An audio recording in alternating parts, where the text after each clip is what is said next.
बहुत सारे बच्चों की डिमांड आ रही थी कि सर आप स्टोरी ऑफ इंग्लिश पर एक वीडियो बनाओ। मुझे भी ये टॉपिक बड़ा इंपॉर्टेंट लगा क्योंकि सच में बिहार बोर्ड के बहुत सारे बच्चों को ये पता ही नहीं है कि स्टोरी ऑफ इंग्लिश कौन सी किताब है। उन्होंने इसकी शक्ल भी नहीं देखा है अब तक। ये भी नहीं पता कि उसमें कितने चैप्टर्स हैं, क्या वेटेज है, कितने मार्क्स का क्वेश्चन आया है, लास्ट 2-3 साल का पैटर्न क्या है। इन सारी चीजों के बारे में मैं आज इस वीडियो में कंप्लीट डिस्कशन करने वाला हूं। वीडियो स्टार्ट करने से पहले मेरी आपसे रिक्वेस्ट है कि इसको लाइक करके अपने दोस्तों तक शेयर जरूर करें। रोजाना शाम 6 बजे इस चैनल पर एक वीडियो अपलोड होती है और शाम 4 बजे एक शॉर्ट्स अपलोड होता है। जो शॉर्ट्स होगा वो 60 सेकंड, आपको पता है, उसी में आपकी तैयारी हो जाएगी। आपने अगर इस चैनल के सारे शॉर्ट्स को देख लिया तो आप समझो कि 12th इंग्लिश के ऑब्जेक्टिव की तैयारी हो जाएगी मजे मजे में। और ये जो लॉन्ग वीडियो रोजाना 10 से 15 या 20 मिनट की वीडियो शाम 6 बजे अपलोड होती है, जरूर देखें आप इसको। जैसे आज की इस वीडियो में मैं आपको कंप्लीट स्टोरी ऑफ इंग्लिश के बारे में बताने वाला हूं। मेरे हाथ में ये किताब है, आप देख रहे हैं। इसी किताब का नाम है स्टोरी ऑफ इंग्लिश। कैमरे के सामने थोड़ा क्लोज ले जाता हूं मैं। स्टोरी ऑफ इंग्लिश है। इसमें कुल मिलाकर 52 चैप्टर्स हैं। मेरे पास जो किताब है उसका एडिशन है 2008, फर्स्ट एडिशन इसका। और उसके बाद कोई चेंजिंग इसमें हुई नहीं।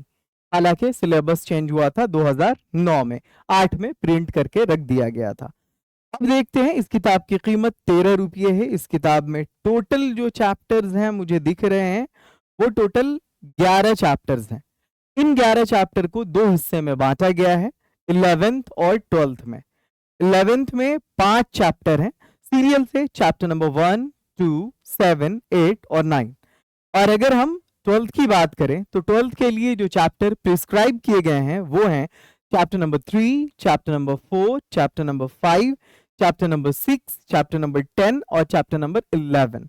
सारे चैप्टर्स के क्या नाम है और उसमें क्या स्टोरी है हम पूरा डिटेल से जानने वाले हैं। आप बस इस वीडियो को शुरू से एंड तक देखते रहो।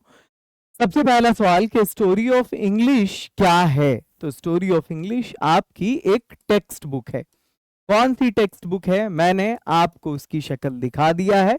इस टेक्स्ट बुक में आपके टोटल 11 चैप्टर्स हैं, 11 चैप्टर्स हैं। और 12th के लिए जो आपको पढ़ना है वो ओनली 6 चैप्टर्स हैं। ठीक है, इस पहले सवाल का जवाब मैंने दे दिया। अगला सवाल है, क्या इसको पढ़ना जरूरी है? बहुत जरूरी है, कंपलसरी है, मैंडेटरी है। आपने जो रेनबो वाली बुक देखा है, आपको मालूम है कि इस रेनबो वाली बुक में जो आपकी टेक्स्ट बुक है, कोर बुक है, 3 पार्ट है, फर्स्ट, सेकंड और थर्ड। पहला पार्ट प्रोज है, पढ़ना कंपलसरी। दूसरा पार्ट पोइट्री, पढ़ना कंपलसरी। तीसरा पार्ट है read, think and enjoy. Read, think and enjoy, इसको पढ़ना कतई जरूरी नहीं है, लेकिन स्टोरी ऑफ इंग्लिश को पढ़ना जरूरी है। आगे चलते हैं। टोटल कितने मार्क्स के क्वेश्चंस आते हैं? मिनिमम 15 मार्क्स के क्वेश्चंस आते हैं। और ये जो क्वेश्चंस हैं ऑब्जेक्टिव होते हैं या सब्जेक्टिव? तो मैं आपको बता दूं कि ऑब्जेक्टिव भी होते हैं और सब्जेक्टिव भी होते हैं। स्टोरी ऑफ इंग्लिश के इंग्लिश से ऑब्जेक्टिव और सब्जेक्टिव दोनों तरह के क्वेश्चंस आते हैं। किस टाइप के क्वेश्चंस आते हैं, मतलब क्वेश्चन जो पूछा जाता है वो क्या फिल इन दी ब्लैंक्स होता है? पैटर्न की बात कर रहा हूं मैं, इसका पैटर्न क्या होता है? तो सबसे पहले मैं आपको बता दूं, ये जो ऑब्जेक्टिव होता है वो एमसीक्यू टाइप होता है और इसमें आपको 5 से 7 क्वेश्चंस रहते हैं। ठीक है, आगे चलो। अगर हम बात करेंगे 100 क्वेश्चंस होंगे तो आप समझो लगभग 10 क्वेश्चंस होंगे वहां पे। आगे चलो, अगर हम बात करेंगे अगले टाइप ऑफ क्वेश्चन की, तो शॉर्ट क्वेश्चन आता है, 2-2 मार्क्स वाला जो क्वेश्चन आता है वो, और लगभग 3 क्वेश्चन रहता है इसमें। आगे चलें, हम तीसरे क्वेश्चन की बात करें तो ये लॉन्ग क्वेश्चन आता है। ये लॉन्ग क्वेश्चन 5 मार्क्स का होता है और एक क्वेश्चन होता है। ये 5 मार्क्स का होता है, 5 मार्क्स का होता है और एक क्वेश्चन आता है। आपको जान करके ये हैरानी होगी कि लॉन्ग क्वेश्चन में रेनबो बुक से सवाल आता ही नहीं है, सिर्फ स्टोरी ऑफ इंग्लिश से आता है। जी हाँ, शॉर्ट क्वेश्चन जो 5 शॉर्ट क्वेश्चंस बनाने होते हैं उसमें स्टोरी ऑफ इंग्लिश से भी होता है और रेनबो से भी होता है, लेकिन ये जो लॉन्ग क्वेश्चन एक बनाना होता है उसमें से सिर्फ और सिर्फ स्टोरी ऑफ इंग्लिश का सवाल आता है, उसमें सिर्फ स्टोरी ऑफ इंग्लिश का सवाल आता है, उसमें रेनबो का क्वेश्चन नहीं होता। स्टोरी ऑफ इंग्लिश में कितने चैप्टर्स हैं? I already told you there are 6 chapters in story of English 12th के लिए। अब मैं बात करता हूं उन सारे चैप्टर्स की one by one, chapters at a glance, के वो जो 6 चैप्टर्स आपको स्टोरी ऑफ इंग्लिश में पढ़ने हैं वो कैसे पढ़ने हैं। सबसे पहला चैप्टर आपके सामने है ओल्ड इंग्लिश। ओल्ड इंग्लिश, इसमें हम जानेंगे कि भाई इंग्लिश का जो पहला, ये टाइमलाइन के हिसाब से, अब जैसे देखो सबसे पहले टाइमलाइन किसको कहते हैं? एक क्रोनोलॉजिकल ऑर्डर होता है किसी भी चीज के बारे में जब हम बात कर रहे होते हैं। तो जैसे देखो इंग्लिश 449 में स्टार्ट हुई, तो इस टाइम में इंग्लिश की शक्ल क्या थी, फिर 1066 में इंग्लिश की शक्ल क्या थी, फिर 1150 में क्या हुआ इंग्लिश के साथ, फिर 1500 में क्या हुआ, फिर अर्ली पीरियड में, मॉडर्न पीरियड में फिर क्या हुआ, फिर उसके बाद अभी जो है राइट नाउ अभी इंग्लिश कैसी है। तो ये जो है ना, ये टाइमलाइन कहलाता है। तो इसमें हम जानते हैं इंग्लिश के बारे में स्टेप बाय स्टेप। सबसे पहले अगर हम बात करें आपको इंग्लिश के पीरियड की, तो आपके सिलेबस में जो इसका पीरियड बांटा गया है अंग्रेजी का, वो इस तरह से है। किस तरह से? Old, middle and modern. यहां देखिए, ओल्ड, उसके बाद है मिडिल, और फिर उसके बाद है modern. Old English, middle English, modern English. Old English का जो पीरियड रखा गया है वो 449 से 1066 ईस्वी तक। इस ओल्ड इंग्लिश पीरियड को हम एंग्लो सैक्सन पीरियड के नाम से भी जानते हैं। किस नाम से जानते हैं? एंग्लो सैक्सन पीरियड के नाम से, और इसको हम एंग्लो सेल्टिक पीरियड के नाम से भी जानते हैं। मैं कोई इसको पढ़ा नहीं रहा, मैं बस आपको बता रहा हूं कि इसमें क्या स्टोरी है। इसमें स्टोरी ये है कि जर्मनी की 3 जाति थी, एंजल, सैक्सन और जूट, 3 जातियां थी। उन्होंने इंग्लैंड पर अटैक किया और इंग्लैंड को अपने कब्जे में लेकर वहां जो उन्होंने भाषा बोलनी शुरू की, वो जो मिली जुली भाषा थी उन तीनों आदिवासी जातियों की, जो योद्धा प्रजाति के थे, वॉरियर्स थे, उनका जो रूप है ना वो इंग्लिश कहलाने लगा। वो एक कॉमन लैंग्वेज इंग्लिश बन गई। तो वो जो इंग्लिश है जिसको हम ओल्ड इंग्लिश, जिसको हम एंग्लो सेल्टिक और एंग्लो सैक्सन के नाम से भी जानते हैं, उसका पीरियड 449 से 1066 तक है। तो वो इंग्लिश कैसी थी, उसकी वोकैबुलरी कैसी थी, उसका ग्रामर कैसा था, उसकी स्पेलिंग कैसी थी, इन सारी चीजों के बारे में ओल्ड इंग्लिश में जानेंगे। और साथ ही बाहर की किसी भाषा का उस पर प्रभाव था या नहीं, ये भी उसमें जानेंगे हम। उस पीरियड के कौन से बड़े राइटर्स थे, इसके बारे में भी जानेंगे। अब आगे चलते हैं, मिडिल इंग्लिश की बात करते हैं। ये जो मिडिल इंग्लिश है, इसका पीरियड अंग्रेजी में 1150 से लेकर 1500 ईस्वी तक है। ठीक है, इस पीरियड में भी इस अंग्रेजी के बड़े बड़े राइटर्स कौन से थे? जैसे हम बात करते हैं फादर ऑफ इंग्लिश पोएट्री की, तो जेफरी चौसर इसी पीरियड से थे। अगर हम बात करें लैंगलैंड की, अच्छा, बाइबल जो ट्रांसलेट हुआ था इंग्लिश में हिब्रू लैंग्वेज से, तो वो जो बाइबल को ट्रांसलेट किया था विक्लिफ ने, वो भी इसी पीरियड से थे। प्रिंटिंग टेक्नोलॉजी जो विलियम कैक्सटन ने 1476 में प्रिंटिंग टेक्नोलॉजी का ये जो आविष्कार हुआ प्रिंटिंग मशीन का, विलियम कैक्सटन ने किया, वो भी इसी पीरियड में किया। अब हम आगे बढ़ते हैं मॉडर्न इंग्लिश पीरियड में। इस मॉडर्न इंग्लिश पीरियड का भी 2 फेज है, एक तो अर्ली पीरियड है और एक लेटर पीरियड है। अर्ली पीरियड में 1500 ईस्वी से लेकर के 1800 ईस्वी तक है, और 1800 से लेकर के जो अभी तक है वो लेटर मॉडर्न कहलाता है। हम मॉडर्न इंग्लिश पीरियड की बात करेंगे तो ये 1500 से लेकर के प्रेजेंट तक है।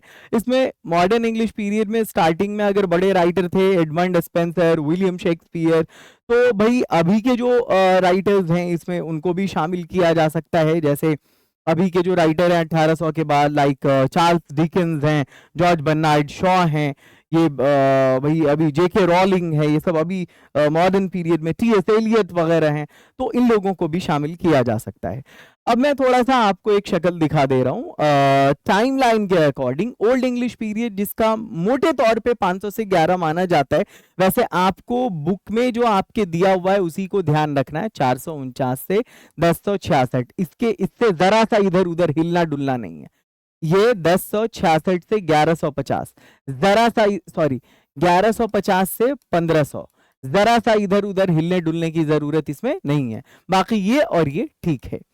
ओल्ड इंग्लिश पीरियड 449 से 1066 ईस्वी तक, ये जो पीरियड है अलग अलग। इस टाइम के अगर हम राइटर्स की बात करें, हम हर एज के एक एक राइटर को लेते हैं, तो बेवल्फ, ठीक है।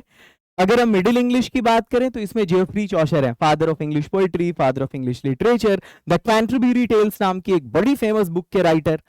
William Shakespeare early modern period में, और अभी जेके रॉलिंग का नाम आपने सुना होगा, हैरी पॉटर सीरीज को लिखने वाली राइटर यही है। आगे बढ़ते हैं, चौथा जो चैप्टर है वो English as a world language, कि अंग्रेजी जो है विश्व भाषा, वैश्विक भाषा के रूप में। अब वर्ल्ड लैंग्वेज बोलो या ग्लोबल लैंग्वेज बोलो या इंटरनेशनल लैंग्वेज बोलो, ये जो चैप्टर है इसमें हम फंडामेंटल जो कॉन्सेप्ट है, जो चीज हम पढ़ने वाले हैं वो है कि इंग्लिश फर्स्ट लैंग्वेज किस किस देश में, यानी मदर टंग कहाँ कहाँ है अंग्रेजी। America, Canada, England, New Zealand, South Africa, इन सब कंट्रीज में। सेकंड लैंग्वेज कहाँ कहाँ है, तो इंडिया है, पाकिस्तान है, मलेशिया है, सिंगापुर है, बैंकॉक है, नामीबिया है, इन कंट्रीज में। और फॉरेन लैंग्वेज कहाँ कहाँ है, तो चाइना है, अरब है, रशिया है, जापान है। फर्स्ट लैंग्वेज अंग्रेजी कहाँ है, तो वहां है जहां बच्चा पैदा हुआ और इंग्लिश बोलने लगा। सेकंड लैंग्वेज कहाँ है, हमारे देश में। बच्चा पैदा होता है तो इंग्लिश नहीं बोलता, अपनी मातृभाषा बोलता है, पर बड़ा होता है तो उसको लगता है बिना इंग्लिश के भाई कोई काम चलने वाला नहीं है। फॉरेन लैंग्वेज ये है कि बंदा पैदा हुआ, पैदा होने से लेकर मर भी गया, लेकिन इंग्लिश का उस पर कोई असर पड़ा वड़ा नहीं, वो उसने अपनी भाषा को प्रायोरिटी दी, जैसे अरब और चीन के लोग। अब है story of English drama. Story of English drama में हम पढ़ेंगे कि भाई ड्रामा क्या होता है। तो ये एक ऐसा लिटरेरी पीस है जिसको स्टेज पर परफॉर्म करने के लिए बनाया जाता है। ड्रामा के लिखने वाले को ड्रामेटिस्ट कहते हैं, इसको प्ले राइट भी कहते हैं। हमारे यहाँ इंडिया में ड्रामा वर्ड ज्यादा पॉपुलर है, अगर हम इंग्लैंड की बात करें तो वहाँ प्ले वर्ड ज्यादा पॉपुलर है। ड्रामा का लिखने वाला ड्रामेटिस्ट, प्ले का लिखने वाला प्ले राइट, ठीक है। दोनों कॉमन चीज है, सेम चीज है। अब ये जो ड्रामा है इसके बहुत सारी टाइप हैं। कोई ड्रामा ट्रेजेडी होता है, कोई कॉमेडी होता है, किसी में ट्रेजो कॉमेडी होती है, कोई सॉलिलॉकी है, फार्स है, मास्क है, बहुत सारी टाइप्स हैं ड्रामा की। और इसको स्पेशली स्टेज पर परफॉर्म करने के लिए बनाया जाता है। कई सारी चीजों को मिलकर ड्रामा बनता है, जैसे प्लॉट, कैरेक्टर, डायलॉग, म्यूजिक, ये सब चीजें होती हैं उसमें। अगर ड्रामा की बात करेंगे तो सबसे बड़े ड्रामेटिस्ट इंग्लिश के विलियम शेक्सपियर हैं, इनके बारे में जानेंगे। यूनिवर्सिटी विट्स के बारे में जानेंगे, मॉडर्न ड्रामेटिस्ट के बारे में जानेंगे। आगे चलते हैं, लास्ट चैप्टर हमारा है story of the novel in English. इसमें हम जानेंगे कि नॉवेल होता क्या है। देखो स्टोरी बहुत छोटा प्लॉट होता है, उसमें बहुत कम कैरेक्टर्स होते हैं और एक ही कहानी को लेके आगे बढ़ा जाता है। नॉवेल में कई सारी कहानियां एक साथ बढ़ रही होती हैं आगे। एक बहुत वाइटल रिकॉर्ड होता है, बहुत बड़ी स्टोरी होती है, बहुत ज़्यादा उसमें कैरेक्टर्स होते हैं, है ना। सब मिल करके एक नॉवेल बनता है। ये सब फिक्शन है, काल्पनिक कहानियां हैं। ये कोई लेटर एप्लीकेशन और स्पीच की तरह नॉन फिक्शन नहीं, बल्कि ये फिक्शन है। अब देखो यहाँ पर ये जो नॉवेल है इसमें हम जानेंगे कि नॉवेल होता क्या है और दुनिया के बड़े बड़े नॉवेलिस्ट कौन से हैं। अगर हम, अच्छा हाँ, इंडियन नॉवेलिस्ट के बारे में भी जानेंगे हम, उसमें अफ्रीकन नॉवेलिस्ट के बारे में भी जानेंगे। ये सारी चीजें। अब जैसे देखो यहाँ पर डेविड कॉपरफील्ड, ये एक नॉवेल है, बहुत पॉपुलर नॉवेल है, इसको चार्ल्स डिकेंस ने लिखा है। अगर हम इसके बारे में जानना है तो हम यहाँ पर इंडियन नॉवेलिस्ट के बारे में भी जानना है। आप जानते होंगे कि भारतीय नॉवेल की जो त्रिमूर्ति है, जिसमें राजा राव आते हैं, मुल्क राज आनंद आते हैं, आर के नारायण आते हैं, उनमें से मुल्क राज आनंद की ये किताब है two leaves and a bird, बहुत पॉपुलर बुक है ये। हम चिनुआ अशीबी, ये एक राइटर हैं, अफ्रीका के हैं, थिंग्स फॉल अपार्ट इनकी नॉवेल है, इनके बारे में भी जानेंगे। हम भारत की पहली नॉवेल के बारे में जानेंगे जिसका नाम राजमोहन वाइफ है, जिसको बंकिम चंद्र चट्टोपाध्याय ने 1864 में लिखा था। इन सारी चीजों में के बारे में जानेंगे हम story of the novel in English में। और अब सबसे बड़ी चीज जो आपके लिए अनाउंस करने आया हूं मैं, कि भाई ईद का मौका है और हर एक त्योहार में आपको मालूम है ओके इंग्लिश एकेडमी आपके लिए जबरदस्त ऑफर लेकर के आती है। तो ईद के इस मौके पर आपके लिए टॉपर्स कोर्स में ऑफर लेकर आया हूं मैं, बिहार की सबसे बड़ी इंग्लिश एकेडमी। कोई भी बच्चा छूटे नहीं। मैं चाहता हूं बिहार के 13 लाख बच्चे अंग्रेजी पढ़ने के लिए अगर पहुंचे तो only and only one option okay English academy. इससे बेस्ट इंग्लिश की क्वालिटी पूरे बिहार क्या पूरे इंडिया में मिलने वाली नहीं है आपको।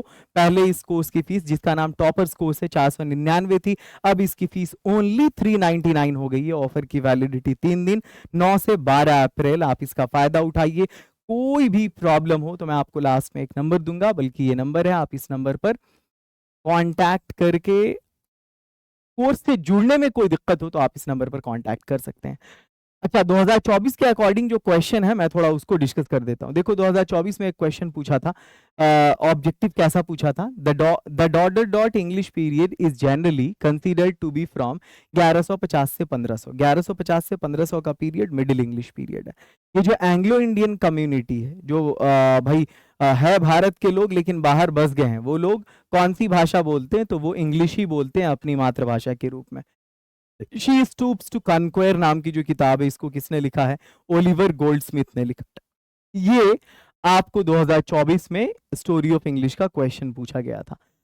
शॉर्ट क्वेश्चन की अगर हम बात करें तो देखो यहाँ पर किस तरह के शॉर्ट क्वेश्चंस आते हैं। तुम लोग सिर्फ आते हो ABCD शाम में करके 1 घंटा चले जाते हो, वो मत किया करो। 15 मिनट की ओके इंग्लिश एकेडमी की वीडियो देखो, मैं एक ट्रेंड सेट कर रहा हूँ, फॉलो करो इसको। जाया करने की जरूरत नहीं, जाया बोलते हैं वेस्ट करने को, 1 घंटा बहुत कीमती है तुम्हारा time. Name 3 areas of English language in which rapid changes have been noticed in the last few decades. पिछले कुछ दशकों में कौन सा 3 एरिया है जहां मतलब जो है रैपिड चेंज देखा गया है, आपको बताना है। ठीक है, इंग्लिश लैंग्वेज का वो कौन सा 3 एरिया है जहां रैपिड चेंज देखने को मिला है। What has made English the most gloriously empire language. कौन सी चीज है जो इंग्लिश को बहुत ग्लोरियस लैंग्वेज, यशस्वी भाषा बना दिया है इसको, मतलब एक ग्रेट, एक महान लैंग्वेज। और 18वीं सेंचुरी के जो ग्रामेरियंस थे, जो वैयाकरण थे, व्याकरण लिखने संवारने वाले, उन्होंने मतलब जो है उन्होंने उस एज में क्या किया ग्रामर के साथ, कौन सी चेंजिंग, कौन सा कंट्रीब्यूशन दिया उन्होंने। ये था शॉर्ट क्वेश्चन, बहुत डिफिकल्ट था ये, क्योंकि शॉर्ट क्वेश्चन देने के टाइम में वो जरूरी नहीं कि सिर्फ 6 चैप्टर्स को टच करे, इधर उधर के भी चैप्टर्स को टच कर देता है, 11th के चैप्टर को भी। आगे चलते हैं, लॉन्ग क्वेश्चन की बात करते हैं। कभी कभी बच्चे इसलिए भी कंफ्यूज हो जाते हैं। हम लॉन्ग क्वेश्चन की बात करते हैं कि इंडियन इंग्लिश पे आपको ये 5 नंबर का सवाल होता है, ये जो था ये 2 नंबर का सवाल है।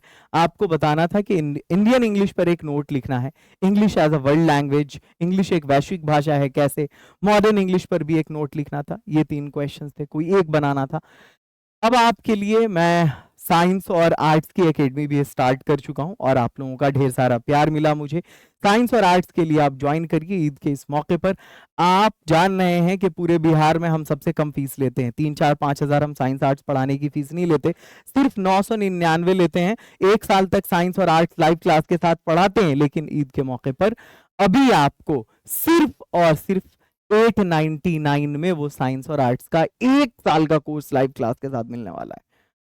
तो कुछ नहीं करना, बस प्ले स्टोर पे जाना है, ओके इंग्लिश एकेडमी को इंस्टॉल करना है, इन कोर्सेज से जुड़ना है।